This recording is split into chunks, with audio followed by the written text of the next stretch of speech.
Dobrý den, vítám vás u našeho podcastu Koko a Kokot. Já, Kokot Jiří Hilgard a já, ahoj. Koko Veronika Šmehlíková. My vás vítáme poprvé u naší videomutace, u našeho podcastu, který poprvé bude mít i doprovodný video, nebo ne doprovodný video? No my vás hlavně vítáme poprvé po strašně dlouhé době, což znamená, že možná, že pro některý poprvé úplně. Jo, protože zase dospěli další lidi k tomu, že je baví jídlo. Za ty 2 roky, co jsme nebyli slyšet. A to je důležitý říct. To je důležitý říct. My se vracíme po nějaký pauze, opravdu asi 2 a 2,5 letý, možná déle. My jsme vždycky počítali. Už jsme se pokoušeli ještě nastartovat to víckrát, ale mluvili jsme naposled o Vánocích. Co to bylo? Nějaký nejvhodnější a nejzajímavější vánoční dárky pro foodies. A to bylo Vánoce 21? 22? Já doufám, že 22, aby to nebylo zase tak trapný. Jo, 22. Každopádně ten pokračující díl, kdy jsme se vám omlouvali, že jsme dlouho nenatáčeli, tak už jsme párkrát točili, myslím, že naposled loni. A teďka to zkoušíme znova. V novém prostředí, s novou oporou, zdravíme pana Petra Makovičku, to nevadí. Každý nějak začínal, takže i my s Petrem Makovičkou začínáme a třeba se to zase technicky někam dál posune. Tak a naše téma. Naše téma, my jsme si říkali, že ten nájezd uděláme takovej zvolna kvůli tomu, že přeci jenom se do toho musíme zase zpátky dostat. Já už jsem ten mikrofon celou tu dobu vlastně během toho neviděla. Normálně jsem byla zvyklá z rádia každý den se tak nějak k němu přibližovat a se sluchátkama. Tohle je přeci jenom jiný, takže možná, že pro ty, co dlouho čekali a konečně mají radost, že jsme tady zpátky, pár jich bude. Pár. Zdravíme maminky. Babičky a strejdy, tak bychom měli říct aspoň trošičku, kde jsme, nebo proč jsme tady, protože my jsme nejdřív začali na neexistující terase, pak jsme byli v tvém novém existujícím domě a teď jsme před Černou plentou. Černá plenta, naše začínající podcastové studio, kdy my si nastavujeme všechny věci, zjišťujeme, co a jak se potřebujeme naučit, co potřebujeme dokoupit a jsme teďka na Šalamounce, což je dealerství pražského Harleje, se kterým jsem já teďka začal na úzko spolupracovat. Já když jsem sem jela, tak jsem zjistila, že už jsem tu jednou byla. Ona je to teda totální končina. Jo, opravdu konečná, absolutně, co se týče prostě slepá ulice za rohem u Lesika, jo. A já už jsem tady jednou byla a je to hrozně vtipný, když jsem ještě vysílala na Evropě, tak jsme tady s Tomášem Zástěrou točili nějaký video v tom Lesiku vzadu. Video v Lesiku. A teďka točím tady s tebou o kousíček dál po x letech, tak mi to přišlo takový jako symbolický, víš. Tak z bulvárku do gastra. Ze Zástěrou v Lesíku. On tam hrál na kytáru, já jsem to točila v klidu. To nevadí. No. Tak, k jídlu. My přicházíme do jarní sezóny, nás teďka čeká jaro. Tak, taky ty blbosti s tím hubnutím už máte dávno za sebou, že jo? Ledňáčci, zdravíme ledňáčky. Ne, taky suchý únoráky, zdravíme, samozřejmě, i to už asi máte za sebou. My jsme v prosinci měli 5 kilo do Vánoc. Jakože co to znamená? Taková skupina lidí 5 kilo do Vánoc, že se zhubne. Jako od začátku prosince do 24. 5 kilo. To nezní jako zdravý hubnutí. Měl jsem co dělat, abych si udržel aspoň váhu, na tož pak stáhnout 5 kilo. Potom si přibral přes ty Vánoce a teď zase zhubneš to, co... Ne, jako držím se a teďka mám 4,5 kila dole. Jo. Už se skoro nemusím nadechovat, když si zavazuju boty. Víš, takový na potapiče. To ty nemůžeš vědět, co je. Ne, já nevím, co to je, protože já si boty zavazuju špatně kvůli tomu, že zase si nedošahnu na špičky, že mám zkrácený, víš, tady to vzadu. To je ono. To je tady to vzadu mám zkrácený zádu. Tak jo. No a my se teda připravujeme na to jaro, připravujeme se, asi si nebudeme chtít povídat o Velikonocích, protože to by chtělo pak možná nějaký svůj speciální díl. To 100%. Pokud jestli. Ale musíme se speciálně na to taky připravit, že my si to tady dneska takhle oťukneme, ale už pro nás jedou. To, co tady můžete slyšet, tak jsou policie nebo hasiči nebo tak a občas se tady startují motorky, protože samozřejmě tady je i servis, máme na dvoře asi 50 Harleyů. Takže když pod náma duní nějaký beaty, tak je to tohle. No a co se týče toho jídla, klasika, že jo. Na jaře všichni se těší jenom na jednu jedinou věc. Až konečně budou moci jít ven a začnou obracet to maso v té marinádě na tom grilu. Začne to tam kapat. A začne to hořet. A Mámo, začne mi to hoří, podej vodu. Jo, jistě, to je přesně ono. Na to i čekáme. Ale jako taky to je fajn občas. No a Ty to tady máš nějaký spojený s tím, že tady budeš mít i školu grillingu, Jo, je to tak? Jo, já jsem do toho prvního dílu nechtěl tahat reklamu, ale když jsme u toho, Ano, tak jako... tak jsme společně založili Smoke and Fire. A co to je, ale? Smoke and Fire je 3 Smoke and Fire je 3... Pardon. Smoke and Fire. Já už to říkám tak často, tenhle ten název, Jasný. protože jsme zrovna v období, kdy hledáme partnery a tak, já to fakt někomu představuju. Smoke and Fire je 3denní festival jídla, gastroakce, Ano. spojená s Prague Harley Days. A to jsou Tak takový ty 3 dny v Holešovicích, jak pak je ta spanělá jízda Prahou a tak. My to máme poslední týden v srpnu, poslední víkend. Aha, to ještě daleko. To ještě daleko. Ale my k tomu máme i školu grilování, protože já jsem to spojil úplně všechno.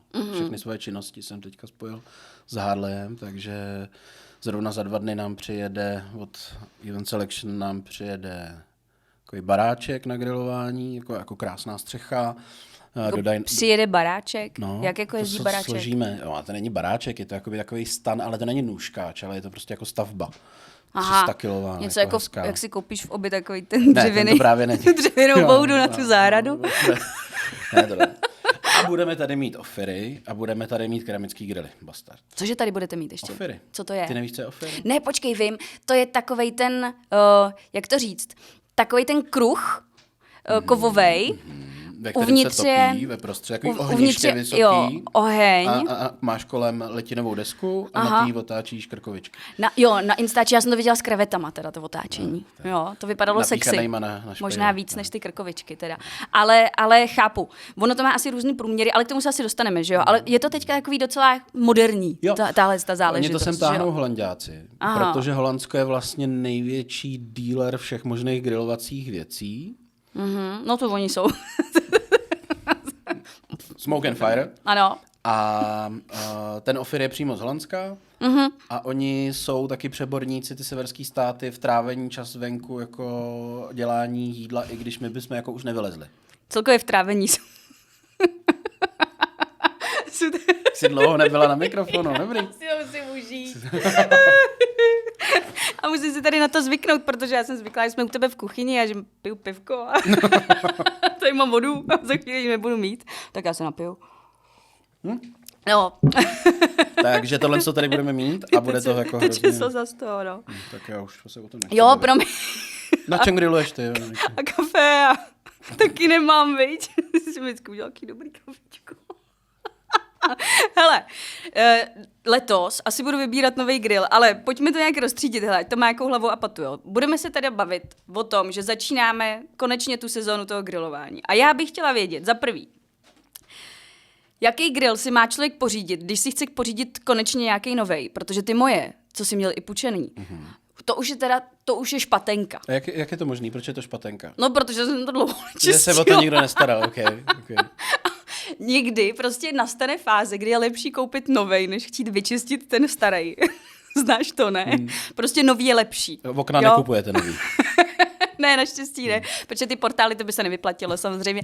Ale co se týče těch grillů, tak když už ho člověk má třeba 10 let, což já ale ty svoje měla, ty plynový, tak si myslím, že je klidně už čas na to uvažovat, jestli náhodou, když budou v nějaký akci, si nekoupit novej. No a teď jde o to, na čem chceš grillovat. Protože jestli chceš grillovat na plynu, tak ti řeknu, udělej si repas, nebo to nech vyčistit, nebo si kup náhradní díl, protože ty jsou super, ty co máš, to jsou ty outdoor šefy s tím otáčecím trichtýřem a ty si jako nech, jestli chceš plyňák. Nech si to někde vyčistit, to se mi líbí. Jak to probíhá? Kdo mi to vyčistí? Tak já bych volal asi nejdřív do autorizovaného nějakého prodejce, což je tady myslím jenom jeden, ne, v tuhle chvíli. Nevím. A myslíš, že chtějí vidět můj grill po 10 letech? Ale že budou ochotný. Obecně ty brandy, které jsou silný a který vyrábějí, tak mají náhradní díly a tak. Takže jestli chceš zůstat na plynu... Náhradní díl, musím koupit náhradní grill právě. Ale jenom se tam, jako existuje ta služba, že někam odvezu svůj strašně zahnusený grill a on mi ho někdo jako umyje? Nevím. Já nevím. Jako jestli ne, tak tohle by byla služba snů, to je boží, to je náhodou super nápad. Nevím, kdo by to chtěl dělat, ale byla by spousta lidí, která by to ráda nechala zaplatit. Když existují firmy na čištění bot, tenisek. To mi neříkej, že jsi zkoušel. Ale to nechceš v tom podnikat, protože ten grill si necháš vyčistit jednou za 10 let na jaře. Co by dělali? Vlastně? Třeba ne, tak jako když bych věděla, tak to by klidně mohli vyčistit každý rok před No, sezónou. každopádně. Takže Ty chceš dál grilovat? Ne, tak počkej, tak dobře. Hele, nevím. Ale ty mi a to je to řekneš důležitý. potom. Ty mi potom řekneš určitě, co si má pořídit. Ale když už máme ten zahnusený grill takhle na jaře, což znamená, že jsme ho prostě při posledním grilování nevyčistili, protože jsme si říkali, že ta sezóna, že ještě jednou tam třeba tu krkovici hodíme Pak a na to- nakonec už bylo hnusně. Pak Pak na to samozřejmě pršelo a je to takový celý za tento nonc. Tak co s tím teďka na začátku máme udělat, aby jsme to hodili do fitu? To jsi mě trošku vyděsila tím moderním slovníkem. Jsme se dlouho neviděli a tohle jsem nečekal. My jsme se neviděli skoro tak dlouho, jako jsme nenatáčeli právě. Tak zvenku odmašťovač a zevnitř vypálit. A to si mám koupit normálně v DMku, takový ten odmašťovač na grily a trouby. Je to jako fukná, jo? Nemusím jít, nevím, do Webru někam. Ty tam nemáš žádný speciální kožený části a tak já bych, jako jestli tam vysloveně není něco zrezlýho, tak bych odmašťovač, pořádně umýt vařicí vodou a vnitřek vypálit. Vypálit. No, vypálit úplně do nesmyslu. Já ty svoje keramické grily na konci a na začátku sezóny to roztopím na 500-600 stupňů a pak to jenom zhasnu a máš uklizeno. Jo. Jo, ta teplota jako si s tím poradí. Jak se říká, někdy je lepší vyhořet, než se stěhovat, tak u grilu je lepší nechat vyhořet a zase můžete pokračovat dál. A pokud tam máš nějaký no dobře, a toto jenom nastříkám, nechám to tam prostě x hodin, pak to někam smeju, ideálně ne do trávníku, protože ten trávník zhebne jinak, předpokládám, jenom že? bacha, nepoškrábat si to, jo, protože občas, když jde někdo leštit tou druhou stranou houbičky a ti to neres, nebo tak si to poškrábe. Takže drátěnku na to brát nemám. Ani druhou stranu houbičky. No a čím to mám teda? Tou měkkou stranou houbičky? No, nebo nějakou jako teflon, nebo nějakým materiálem, kde je přesně jako napsáno, že se ti to nepoškrábe. Plastová ta drátěnka. Ta si myslím, že funguje dobře, že neškrábe. Oproti té druhé straně. Druhá strana houbičky je svinstvo. To jako ničí věci. Škrábe to věci a tak, takže si poškrábeš i ten lak toho grilu. Plastová drátěnka. To jsem taky ještě neviděla. No, teďka je to strašná móda, je to Fathers and Mama, nebo něco, tak se americký drátěnky, já ji mám, je skvělá. Ta funguje podle toho, do jak teplý nebo studený vody ji namočíš, tak buď to podle toho je tvrdá nebo měkká a je nesmrtelná. Fakt. Stojí jako kilo pade třeba, ale já už ji mám 5 měsíců. A umyješ si ji, když jako, takže ten sortiment je, ale bacha nepoškrábat, no. Jo. Dobrý, takže vyčistit normálním něčím, nějakým tadyhle s tím humusem. Ideálně asi mít na sobě rukavice, protože jinak... To já nevím, čeho to je, ono to všechno už bývá takový, jako, nejsou to kamna, jako že nepoužíval bych na to věci na kamna. Když se nefunguje s jídlem, tak asi předpokládám, že ta chemie bude chemie. Když to ty odmašťovače, to je všechno. Jako, neříkám to vypít, ale nebál bych se toho. A pak se to stejně bude vypalovat. A co taková ta věc, drátěná, kterou čistíš ten rošt, víš? Má to člověk kupovat nový, protože to je zahnusený z minulého roku. Teďka to někde půl roku leželo, že je to jako, kekel prostě. Tohle jsou takový spotřební věci, samozřejmě. No. Tu drátěnku já potřebuju, já ji moc vlastně nepoužívám. Ne, mně se furt na to něco přismahává. Jak to? Nevím, furt tam mám nějaký bordel na tom. Zase jenom to je drahý. No tak... Musím čekat dlouho, ale udělám... Jsou to zbytné věci, takže já si myslím, že koupit nový, to se vyplatí. A jediný problém nastává, když máš nějakou část z litiny, třeba ten střed, tam většinou bývá litinová vložka na dělání stejků a tak, tak když je zrezlá, a ona zrezlá bude, tak ji umejt, poškrábat vařicí vodou, ne jarem. Počkej, myslíš takový to černý, tu černou litinu, Černá litina, ne takovou tu stříbrnou. To je nerez. To je jiný materiál. Jo, dobře, to takže, se chová jinak. dobře. Takže když tam mám takovej ten tál nebo něco takového a je to zrezlý, tak co mám dělat teda? Tak tam mít tu drátěnku. Vezmu drátěnku, drátěnku drátěnou nebo drátěnku plastovou? Drátěnku drátěnou. Ano. Ta litina vydrží atomový výbuch, takže drátěnku drátěnou, když se ti s tím nechce dělat na akuvrtačce, máš takový ty různý jako nástavce na smergela, tak můžeš i tím. Dobře, nechme to být. Drátěnku drátěnou. drátěnku drátěnou. To je dobře, že se bavíš, aspoň někdo. Promiň, že jsme... Tak jestli se ti nechce dělat na aku vrtačce, nechce, no. Máš pravdu, nechce. Vařicí nesmí na to jár. Na žádnou litinu nesmí jár. Jako jar nebo jakýkoliv... Jakýkoliv odmašťovač. Jo. Jenom vařicí voda. Takže... No, ale tak nikdy to nejde přece zase z toho, ne, ty hnusy. A co z toho nejde? No tak to odmočíš. A nebo to zase jako vypálíš. Vy jsi všechno vypaloval. No tak pointa nepřilnavýho povrchu je karbonizace. Aha. A ta vzniká, když jako na tom není jar. Jo. Ta masnota je jako v pořádku. Masnota je v pořádku. Tak, Dobře. takže my máme zrezlou tu letinovou plotínku, odrhneš, jak to jde, Ano. vytřeš, opláchneš, jenom vařicí voda a dáš jí vypálit buď to do trouby, anebo do toho grilu. A mám to nějak namastit zase? Tak, musíš ji namastit jako dost olejem, aby začala vznikat ta karbonizace. Jo. Nějaké nasmažení, jako. Jak? Jako VD40 bych tam nedával. A nebo sádlo třeba. Není lepší sádlo? Není. Ne, volej. Chceme Je to volej. lacinější, no jasně. Volej a nechat to zase zapíct. Říká se 2 hodiny, je 180 stupňů v troubě, když se probouzí nějaká stará letinová pánev. Aha. Tak když máš ten grill a budeš to vypalovat, tak to nech vypalovat v tom grillu. Já vždycky, když peču něco takhle dlouho, tak mám tendenci k tomu přihazovat ještě něco jiného, ale v tomhle případě bych to asi neradila. No, ta bábovka by byla taková jako dobrý. No ne, takže tam šoupnu vždycky nějaký lilek. Víš něco, co se třeba dlouho peče zbytečně, kvůli čemu bych to normálně jenom Poslední tak jako... baba ganeš v životě. No a takhle se postaráš o litinu. A to je celý. Ten nerez, ten se taky očistí tím spálením, pak si ho jako můžeš oškrábnout a tak. Tomu nerezu je celkem jako nebo obecně všechny ty věci, na které pokládáš maso a všechno tohle, tak by se nemělo mít jarem, protože pak je to prostě přilnavý. Pak se to na to lepí. Jo. Takže Dobře. ten jar není úplně, je to jednoduchý, voní to, jsou na to hezký reklamy, ale nemejt. Já jsem si koupila v Lidlu takovou jako pánev na paeju, když to tak řeknu. A je to stříbrný, což znamená, že je to teda nerezový. Asi to bude nějaká jo, složka něco takového. nerezu v Já tom, myslela, no. já myslela, že je to něco jiného, ale to je jedno. Nebo plechový taky dělají, jo? Často ty Ne, věci. je to bytelný, je to Jo, těžký, jo. takže by to mělo být prostě jako poměrně, stálo to asi nějakých 500-600, což mi připadalo jako docela dobrá cena.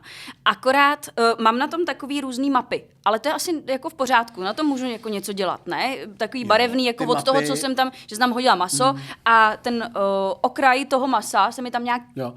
jak si vpek, Já mám zkrátka. pocit, že ty mapy se často dělají v Jako s myčce. mrtvolou, že jo? Zůstane. No. Tak tohle byla kotletka. Vždycky si tam přiloží to číslo a vyfotíš. Ne, ty mapy vznikají většinou tou chemií a změnou teplot v myčce. To jsem nedala do myčky, to vím, že to nemám dávat do myčky. Ale možná jsem to uměla tím jarem. No a samozřejmě ono to reaguje s tím olejem a ty když si napaluješ tu pánev, to zrovna takovouhle, tak ono to dělá různý mapy. No. A to nám nevadí.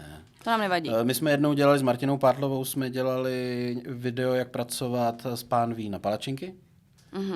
Krásná, nová, strašně drahá pánev a to první, co jsme s ní udělali, že jsme ji zničili, že jsme ji jakoby spálili s tím olejem, že jsme ji zapekli. Ono to úplně změní barvu, je to najednou jako pro nás vošklivý, ale pak teprve ta pánvička začíná fungovat. Aha. Pak teprve začne být nepřilnavá. Takže co jste chtěli? No, to jsme chtěli. Jo, vy jste to chtěli, Právě. takový jako Takže zhnusit. ono to jako není vzhledný, nebo není to jako z reklamy, ale to je to ono. Jo. No, to jsou ty věci, co umějí ty Francouzi se takhle o ty nádobí starat a tak. Pak fakt potřebuješ jednu pánev jako na celý život. A já mám vždycky pocit, že se mi to k tomu strašně připejká, že se to strašně chytá. No, protože A to mám není to jako, skarbonizovaný. takže jsem to málo jsem to třeba namastila, jo? Nebo mám prostě čekat jenom, až se to pustí, protože se říká, že maso se nemá otáčet, dokud se nepustí. Ale Takovou otázku mi snad nepokládáš, ne? No Nebo pokládám. to je jako já, pro diváky? Ne, já neumím s těma, já umím s roštama, ale jak mám na grilu něco, co váží 3 kila, protože je to těžký jako kráva a je to z nějakého speciálního takového materiálu, tak se to prostě chová úplně jinak. Samozřejmě to maso třeba, nebo ta cuketa, kterou bych dala na cuketa. ten grill. No a tak se ptám prostě, jak moc to má mít namaštěný prostě. A teďka jsme na pánvi nebo na grilu? Teď jsme na grilu, ale na tálu s tou litinou. Jo. To, že se ti to chytá, tak to máš umytý jarem, ten tál. Jinak by se mi to nechytalo, jo? Jinak by se ti to nechytalo. Aha. Není to třeba tak dobře rozpálený. A stejně, i když tohle to máš, tak to maso se chytí na 10-20 vteřin podle toho, jak je to velký. Ale nechat to bejt, ono se pustí. Jo. A když se nepouští už třeba 3 minuty, tak už je to divný. Tak to je divný. Jo? Tak máš asi nízkou Tak. teplotu celkově a vždycky to maso se potře tukem. Je to lepší, protože ono to je i na pohled hezčí, rovnoměrně se dělá a je potřeba, i když jako mám krásně skarbonizovanou pánev nebo litinu, tak do palačinkového těsta se dává trošku tuku. Jo, vždycky ten tuk jako tam potřeba je. Není to jako úplně samospásný, že si můžeme vzdát tuku, to ne. Ale častější chyby jsou v tom, že to je všechno prostě odmytý jarem. Jo. A nebo že je nízká teplota. Jo. Takže díl čekat, aby se mi to pořádně rozpálit.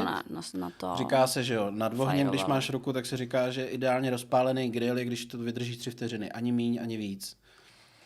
A to platí i s tou litinovou tou, nejenom jako na tom roštu. Tam já doporučuji, když se to někdo učí, když se bavíme o tom grilování venku, tak za pár korun se prodávají ty teploměry na laser. Jo. Jo, já to mám i k tomu Ofiru. A ty si Dětskej, to asi nebo... A teplutky, víš. Já si nechci představovat, kam by si ten teploměr dávala tomu grilu. Ale každopádně můžeš si to změřit i tím. A nebo se prostě na to kápne, když to syčí, když ta voda jako na tom nezůstane, ale když se začnou dělat ty kuličky, tak je to jako správně rozpálený. Jo. Ale ty teploměry jsou super věc. Když prostě máš tu plochu a ještě to neumíš, tak si změřit a vědět, že tam chceš 280 třeba na té ploše, kam to budeš pokládat. Až 350 stupňů třeba. No. Dobře, no. Takže pořádně rozpálit. Dobře. A pak se ani ta cuketa nechytne, jo? Tam je pak problém s těma cuketama, když nevěří, jsou to takový ty zapomenutý.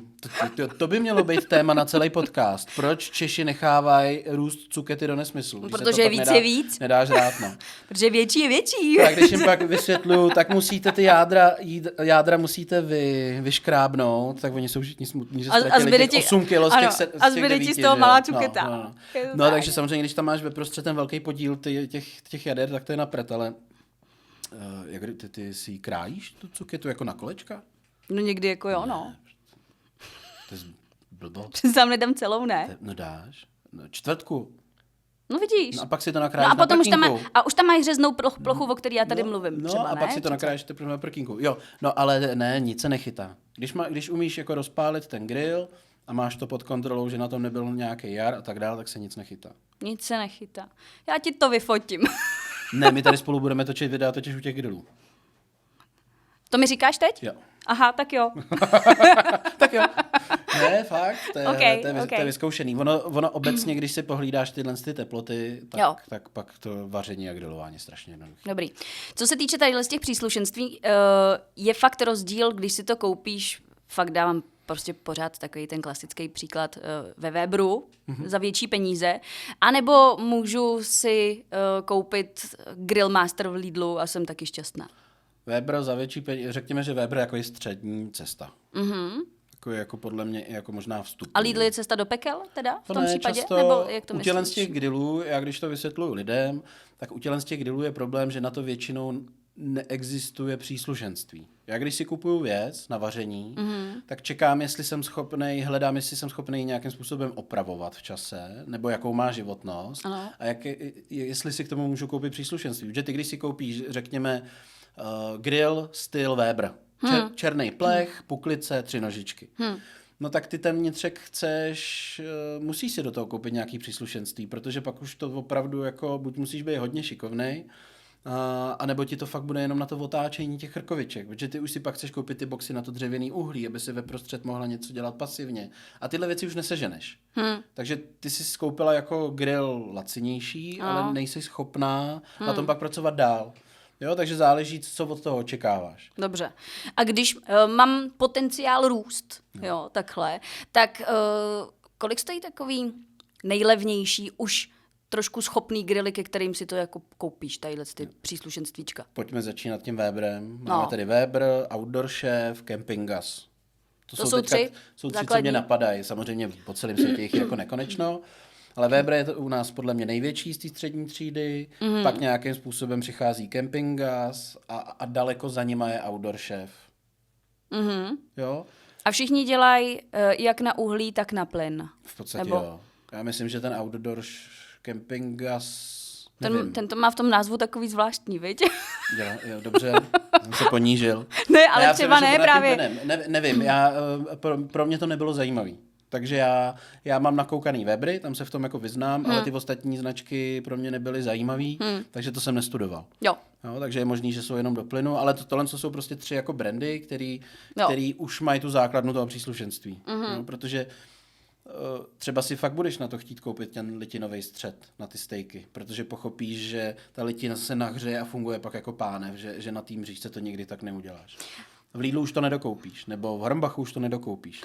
Tam to musíš potom položit na ten rošt, ne? Jako když si to koupíš jako jednotlivý příslušenství. Ano. Teoreticky to jde vlastně taky, ale je to asi nešikovný, nemůžeš to nějak polohovat asi, že jo, je to takový na houby.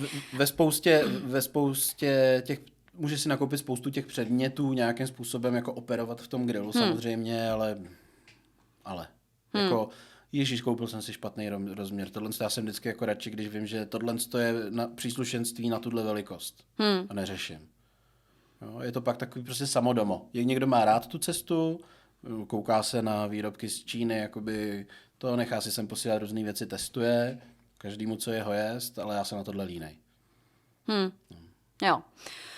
Takže střední třída Weber, začátek. A teď se k tomu dostáváme.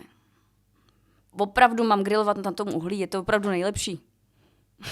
Mám, veď. Ne. Mám se to naučit Nemáš. už konečně. No, Já jsem vždycky říkala, že ty plyňáky jsou takový dámský grilování, že prostě přijdu, já to mám za oknem na terase od kuchyně, takže já jsem si opravdu vařila vždycky brambory a k bramborům jsem vyšla jenom z té kuchyně, z toho okna a už jsem tam chytala ten grill, otočila a zase jsem si zavřela to okno, aby mi nešel ten kouř domů, protože ono to nějaký kouř taky vydává samozřejmě, protože tam něco odkapává, že jo, takže ono to nějak to taky voní, jako grillařsky, když ne po tom uhlí teda, ale přijdeš, uděláš za 10 minut víš, že máš nahřáto a je to vyloženě jako dámský styl, jo, čistá ruka.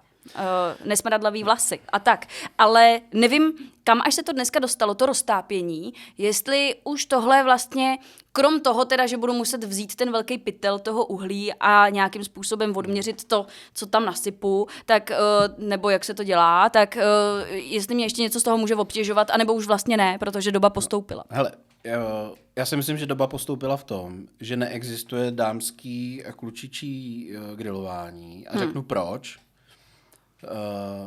Každý ten grill je skvělej, ale je k něčemu určený. To znamená, když já budu mít velký plyňák, takový ten americký, ten hranatej, ne ten kulatý, ale ten hranatej, tak to je prodloužená kuchyň, to je venkovní kuchyň. Vaříš ty věci a dělám jídlo, jako krmím vás. Takže tam už má smysl si to pořizovat i s tou plotínkou, aby si ty brambory vařil tam na té straně. Ale máš prostě velkou plochu, která se ti dobře ovládá, možná u toho nečekáš to barbecue, ale je to přesně jako obhospodařím vás venku. Jo, a mám k tomu prostě jako oheň. Takže to si myslím, že na to jsou plyňáky. Pak máš puklicový obecně, tak tam už si s tím trošičku můžeš hrát, aktivní pečení, pasivní pečení, dřevěný uhlí. Tam už to zase přidává nějakým způsobem to aroma toho uhlí, takže už tomu můžeme říkat barbecue a tak dál.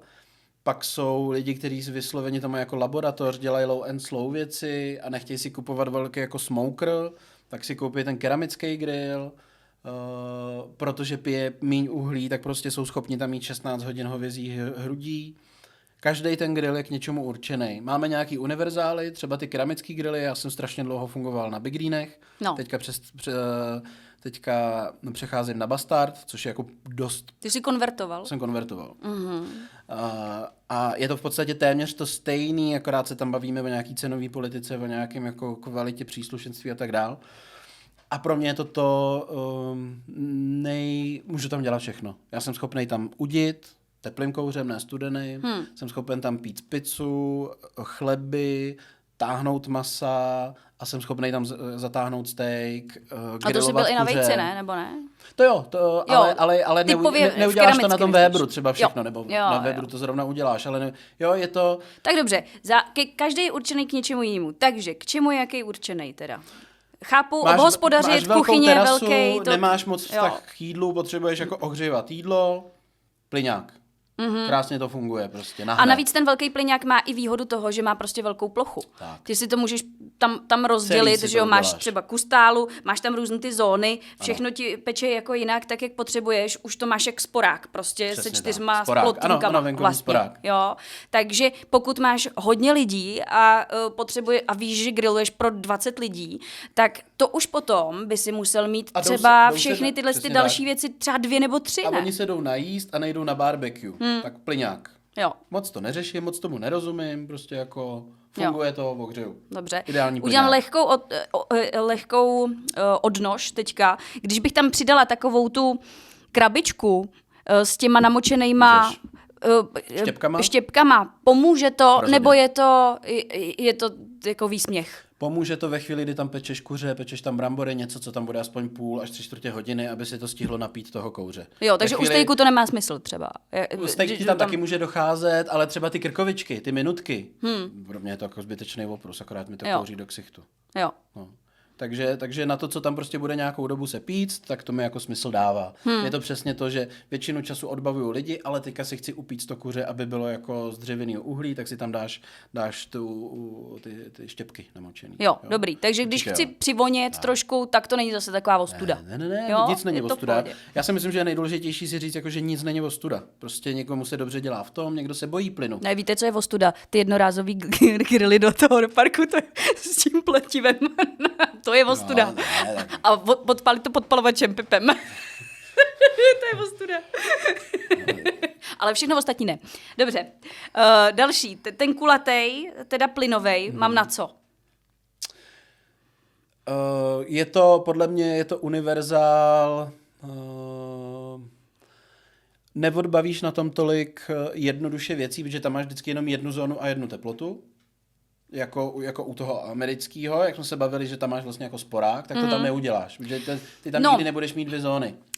U těch kulatých já jsem to měla tak, že vždycky mi to topilo buď jako nejvíc někde. Buď záleží, jestli si to uděláš na trichtýř nebo na sopku, tam byl takovej... Trichtýř nebo na sopku, no, jo, tam se to jako přehazovalo, takže buď se ti soustředilo to teplo do prostředka a tam si dal jako jeden steak prakticky, ale udělal to luxusně, ale prostě jeden velký steak nebo 2 menší, ale museli být vyšší, protože jinak se to propeklo dřív, než si stačil zavřít okýnko prostě. A nebo naopak na ty cukety si to dal obráceně, že to bylo do trichtýře a v tu chvíli to nejvíc ten grill znatelně pek po obvodu toho kruhu a uprostřed si maximálně si tam nechával nahřejvat ještě to, co už je vlastně hotový, ale už ti to tam nehnědlo dál, takže aspoň takhle si to zónově trošičku oddělit dá, ale samozřejmě nemáš je jako nějakým způsobem zásadně kontrolovatelný, ale někde je teplejš a někde je méně teplejš. Aspoň to. No, myslím si, že jsi odpověděla, vlastně tady nám to trošku kulhá, že to není ani to, ani to. Jo, dobře. No a potom ty keramický, ty jsou teda taky na všechno, akorát tam neodbavíš prostě tolik jídel, pro 20 lidí to neuděláš, takže tam už potřebuješ jako 2. Tam máš ještě velikosti, průměry. Jo, ještě je důležité říct, kolik potřebuješ v průměru. Ještě důležité říct, kolik vyděláváš. Protože... Já to neřeknu, ale... Ne, já myslím, kolik vyděláváte vy. Jestli si to koupíte, že jo? Protože malý vajíčko a velký vejce je samozřejmě úplně něco jiného. Ale ještě napříč všema těma plyňákama, dřevěný uhlí, smokery, jde o to, pro kolik nejčastěji vaříš lidí. Protože když máš rodinu a každý víkend opravdu potřebuješ odbavit 6 lidí, tak ti neřeknu, kup si ten nejmenší keramický grill, řeknu ti, kup si Elko. Když mi řekneš, že nejčastěji na grilu děláš večírky, tak, nebo jako pro kamarády, že to je 15 lidí, jak ti řeknu, kup si XLko. A jsou i MK a SK.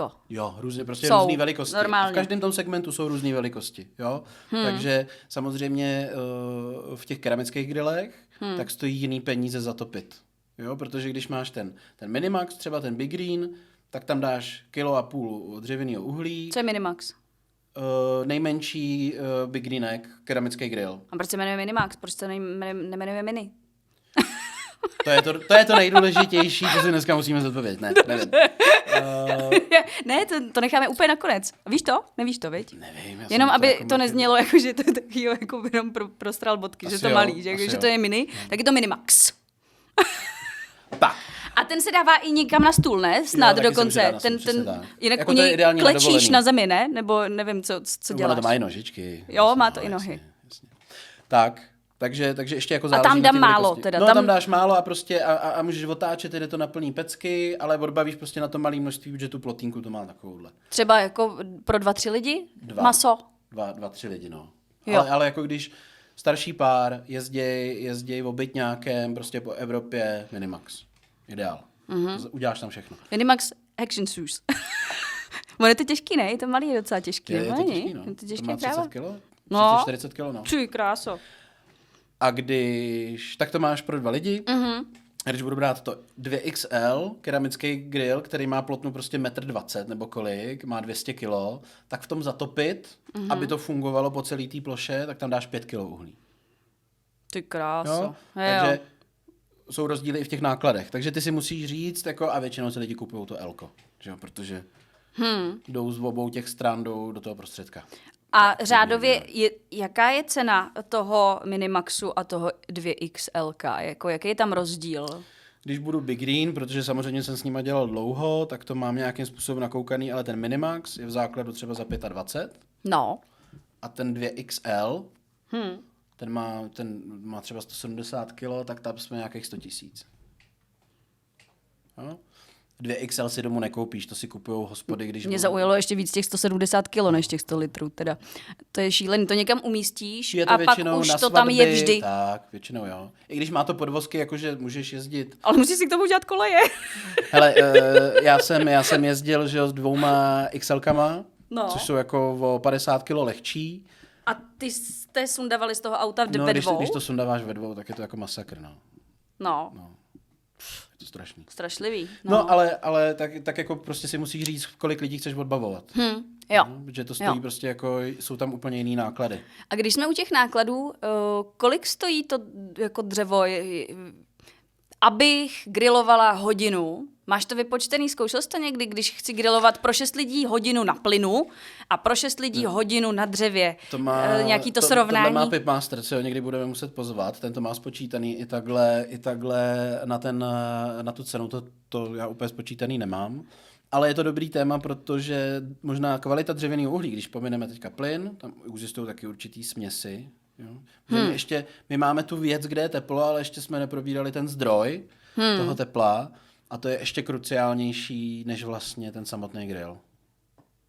Kruciálnější je to. V čem? Já jsem chtěl používat to slovo a nevím, jestli jsem se trefil. Já jsem chtěla zase dneska použít bilingvní, ale ještě se to nehodilo. Ale třeba to přijde.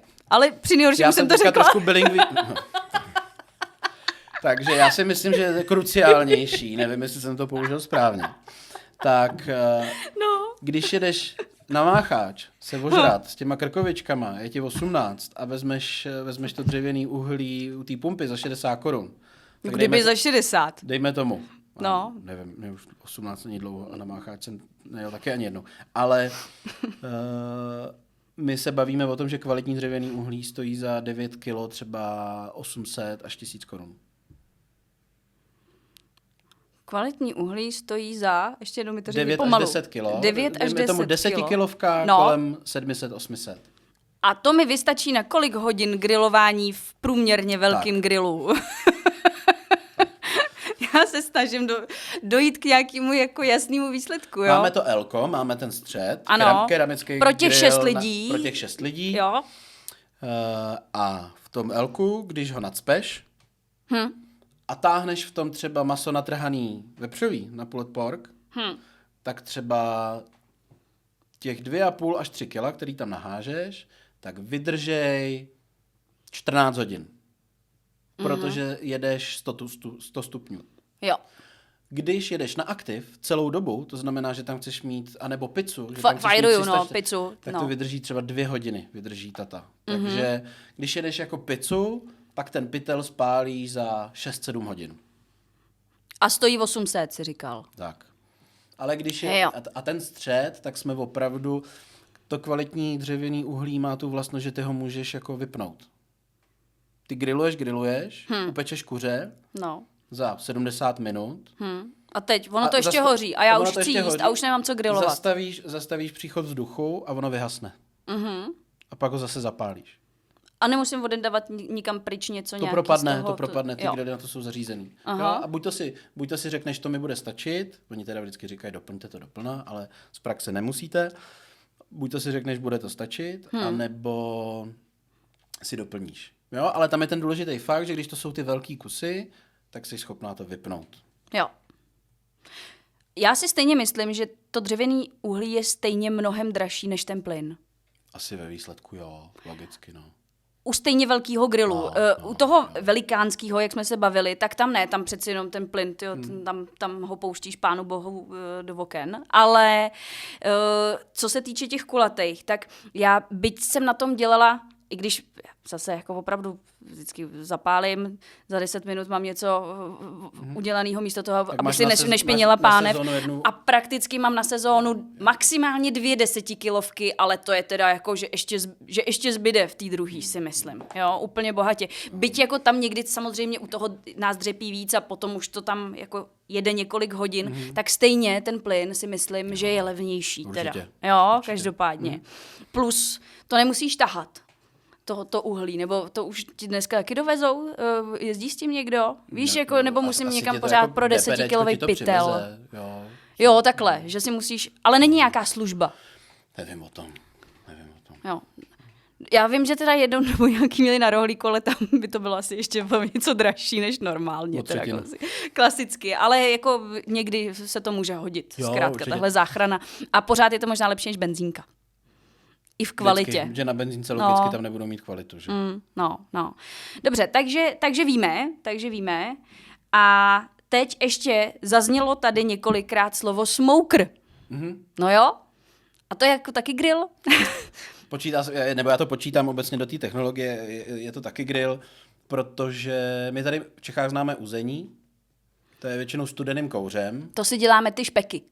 Ty špeky, sejry, Že jo? bůčky, salámy, tak dál. No. A v Americe... Ale to jsou takový ty naše udírny, to je za prvý teda vždycky teplej kouř, ale to Právě, smoker je že- taky že asi, ne? často smoker je teplej, ale my tady udíme i studeným kouřem. Aha, Na jo. nějakých 37 stupňů. Ale tam já si úplně nejsem pevný v kramflecích, takže se možná sekám o nějaký stupně.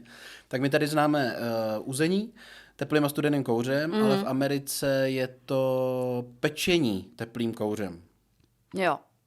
Jo, když si představíš takový ten obrovský boiler, jak oni mají na těch kolech, takhle zvednou ty vrata, No. tam mají ty briskety hovězí, tak tam třeba topí, a teďka mě neberte za slovo, protože to ví Sylvia Jackson samozřejmě nekonečno mnoho z Big Smokeru, a tam máš třeba 80 stupňů. Jo, ale není to, že by to bylo pod nějakým aktivním jako žárem nebo něčím, tam je ten kouř, tam je ten teplej vzduch z té stanice, kde se topí, tak prochází tím boilerem. Ale je tam strašně moc kouře, jo, smoker. Jo. A i v gastroprovozech, kde nemusí mít jako tu nerezovou věc, taky smoker vypadá to jako lednice, ale funguje to vlastně jako úplně stejně. Já jsem na to koukala. Připadá mi to čím dál tím víc sexy, ty o to mít. No, Je to dobrý, a tam tyjo. se v těle z těch se často topí třeba Traeger Grill značka, to se mi hrozně líbí, myslím si, že do ní půjdu letos. Pro sebe, na to si to učit a tak, protože pro mě je to dobrý. Já tohle to umím aplikovat do těch keramických grillů. Ale musí se to hodně učit a ty smokery jsou dobrý v tom, že si nastavíš elektrický čudlík, nahážeš tam dřevěný pelety a on si sám přidává tolik těch dřevěných pelet, kolik potřebuje na tu teplotu. Jasně. A ty si tam potom píchneš ten svůj dálkový Bluetooth teploměr, no. A ono ti to zabliká na telefonu, že už, že už má maso 63 stupňů. No. Viď, tyjo. Takže ten smoker je skvělý jako v tomhle tom, ale zase pokud jedeš hodně aktiv, jako ty stejky a to, tak tam jako můžeš to roztopit na velkou teplotu a pak to tam jako položit, ale většinou ty stejky se tam dělají diverzně, to znamená nejdřív si to ohřeješ na těch 56 stupňů a pak to nad něčím třeba zatáhneš, jo. Ale je to opravdu dělaný jako na pečení kouřem. Jo. Teplým kouřem. Jo. Takže v tom smokeru ty máš nějaký ty piliny, který hoří. Dřevěný pelety, ne piliny. Pelety. A k tomu ještě máš nějaký to dřevo z těch stromů, který voní? Ne, to už dělají ten smoke dělají ty pelety. Oni rozštěpkujou stromy a v určitém poměru to spojí a pak je tam příměs třešně, jabka, hikory, A to je, myslím, zdaleka nejdražší. Tam ta hodina vyjde třeba na 70 korun, když máš ten velký smoker. Ale to je vždycky spíš takový doplněk k tomu grillu, protože v tom smokeru máš opravdu vždycky všechno uzený a něco uzený mít někdy třeba ani nechceš. Pro nás ne? jako pro Čechy si myslím, že to je vždycky až to doplňkový a já bych řekl, že v Americe to obráceně. Že oni tam jedou hlavně to barbecue, to prostě ty dlouhý masa. No jenže to se vyplatí právě, když, nevím, když máš buď obrovskou familii, nebo strašně kamarádů. Ale můžeš koupit nebo... malej ten grill. Ten smokřík Oni dělají taky je všechny malý velikosti, smokříček, dělají jo. i stalní. To je fakt jako takovýhle čtverec. Jo. Aha. Takže potřebuješ elektriku, protože to řídí prostě všechno jako stroj, ale je to taky jako super. A je v tomto mínu jako to plus, že se nemusíš bát o tu teplotu, protože nastavit si teplotu na low and slow, na vepřový to ještě jde, tam můžeš mít nějaký rozkmit, Jo. ale když to neumíš tolik, ale máš prostě jako jistotu, že když si nastavíš 80 stupňů, tak to tam máš celou dobu víceméně. Jo. Takže to máme těm smokerům. Ale ty taky nejsou asi žádná láce, že? Ale zase funguje spoustu firem, mně se nejvíc líbí Traeger Grill, já jak jsem ten pozér a chci mít vždycky ten velký brand, Harley Davidson, Big Green Egg, Bastard, ten Traeger, tak samozřejmě jsou i nějaký jako Louisiana a tak, ale to už není tak hezky zpracovaný a tak dál. Řekněme, že jakoby elko v těch smokerech, tak jsme na nějakých 45, 35 až 45 tisíc. Plus, ale to topení těma dřevěnýma peletama, no. Jo. A tam já teďka, protože jsem naposled na tom pracoval asi před 5 lety, tam já teďka nevím, jaký je náklad na to kilo. Ale co mi říkal Pivmaster, tak v tom větším, tak jsme tam za nějakých 70 Kč na hodinu. Jo. Takže tam už musíš třeba trošku přemýšlet o tom, aby si to nacpal i pro něco jako do budoucna, když chceš trošku... Když jsi fanoušek a to, tak to asi neřešíš, ale když víš, že jste dva, že neděláš večírky, tak nemá smysl si kupovat jako objem, kam se vyjde 35 kg masa. A to je ten systém, kdy si na to koupíš i nějaký takový speciální papír a to maso se dělá v tom papíru? Slyšel jsi o tom? Víš, o čem mluvím? Mám ho. Ten butcher paper, tak je potřeba, protože ty máš část třeba toho hovězí hrudí a zase nejsem v tom, říkám, já ty smokery zatím jako začínám studovat, tak ty to hovězí hrudí děláš x hodin, 8 hodin v nějaký teplotě, stříkáš na to ten jablečný mošt a tak, pak ho vezmeš, zabalíš ho a zase to dáš na nějakou vyšší teplotu a ono se to v tom už potí. Jo? A máš to, aby to nestrácelo šťávu a pak to v tom i uchováváš. Když jdeš do Big Smokeru za Sylvou Jackson, tak oni to maso vyndávají často z toho papíru, že celý ten kus mají zabalený v tom papíru, aby to prostě nepouštělo. Jo, co je Big Smoker? Big Smoker je nejlepší podnik široko daleko na low and slow maso, na americký. Sylvia Jackson je šéfkuchařka, Češka, Moravanda. Byla dlouhý roky v Americe, na jihu, snad i Louisiana nebo tak, to bych kecal. A pak se vrátila a s kamarádem Tomášem, který má třeba Mr. Hot Dog nebo teďka Sandwich Rodeo, tak založili Big Smokers. A tam mají všechny tyhle ty americký jako dlouho. Když někdo chce ochutnat, než se pustí do toho, jak to má chutnat, tak běžte tam. Já jsem slyšela něco, ale o Holešovicích. No to je ono. To je ono? No, to je v Holešovicích. Aha, no tak to jo. A ona samozřejmě v těch pravých smokerech topíš dřevem. Jo, takže ona tam prostě topí ve smokeru dřevem. A oni to mají venku nebo vevnitř? Vevnitř. Ona má ten profi smoker, ale na dřevo. A Jo. pak má velký, oni mají Rama, respektive Forda F-150 a za to mají třeba 8metrový smoker z obrovského boileru udělaný a tím je z něj akce krásný. A fakt jako, to je ženská na svém místě. To je úžasný. Ty jsi tam jet xkrát, předpokládám. Jo. Já jsem o tom xkrát slyšela a ještě jsem se tam nedostala, protože to přes celou Prahu ještě kousek navíc. Buďte ready na to, že ona to fakt dělá jako z dobrých krav, z dobrýho masa. Tím chci říct, že to není láce, opět, no, je to, že? ale oběd jako ochutnávka 500-600, ale protože prostě jako je tam nekonečno práce a jí člověk zvíře a tak, jo, takže připravit se jako 500-600, ale ona s tou kvalitou nejde dolů, nenabízí prostě žádný šunty, je to jako super. A pamatuješ si nějaký jídlo, který bys nám jako doporučil z meníčka, že to fakt prostě chutnalo? Musí tam člověk ochutnat žebra, Dobře. hovězí, ale je to krájený na plátky. No? Je to v podstatě jako by ten brisket, ale protože hovězí hrudí se v Čechách dá blbě sehnat, tak ona dělá žebra. A bůček mě jako nezajímá, dělá ho stejným stylem, občas tam mají hovězí líčka, jdou prostě po hovězím. Jo. Já jdu po hovězím, ale dělají i krůty a tak dál. Mají skvělý citronový coleslaw a je to prostě úplně výstřel. Jo. No. Jo. A běžte to ochutnat, abyste věděli, k čemu se přiblížit. Jak to maso má vypadat, jakou má mít strukturu, vůni a tak dál. Je nesmysl se začít učit jako low and slow, když nevíš. Dělají se v tom i hambáče? Ne. Dělá se v tom letý vůbec, viď? Asi. Prostě musíš mít Sekačku. velký kusanec. Jo. Sekačku v tom, jakou uděláš, jo? Bavím se o těch tregrech, kde se to jako zvýší, ale Silva si tam jede ty nízký teploty v těch smokerech. No a s tím už se potom ale váže i takový to, ty směsi toho koření, že jo? A nebo totál. Tam dá se říct něco, kde začít, kde si kupovat jaký značky třeba, aby to k něčemu bylo, protože prostě každý si to nenamíchá od začátku sám, aby to chutnalo dobře. Prostě si myslím, že to prostě jako nefunguje takhle. Tak když už chceš dělat nějaký velký kus masa, i na tom grilu třeba pomalu, a na nějakou tu trhačku nebo tak, tak teď na začátku sezóny se třeba vyplatí investovat do nějaký velký pixely koření, kterou budeš mít na celou tu sezónu a budeš se tím pyšnit a užiješ si to, protože to musíš koupit ve větším, protože si to koupíš, nevím, na eBay. Stop. Žádný velký. Ne? Ne, více menších, musíš si najít svoji chuť. Je dobrý to kupovat. Vždycky si musíš hledat toho dodavatele, protože někdo tam dává extrémně soli. Tam sůl patří, tam nefunguje to jako, jak jsme tady měli, že kořenící směsi jsou plné soli. Ano. Do toho rabu patří 2 důležité věci, to je sůl a cukr. Jo. Jo, vždycky by tam měl být v nějakým tom. A pak jestli tam máš uzenou papriku, skořici, to mě je jako jedno. Jo, a procentualita té soli, která ti připadá ucházející, je jaká teda v tom případě? Kecal, ale to může být jako z celkového množství klidně 30-40%. No, tak to máš i v koření od Vitany, že jo?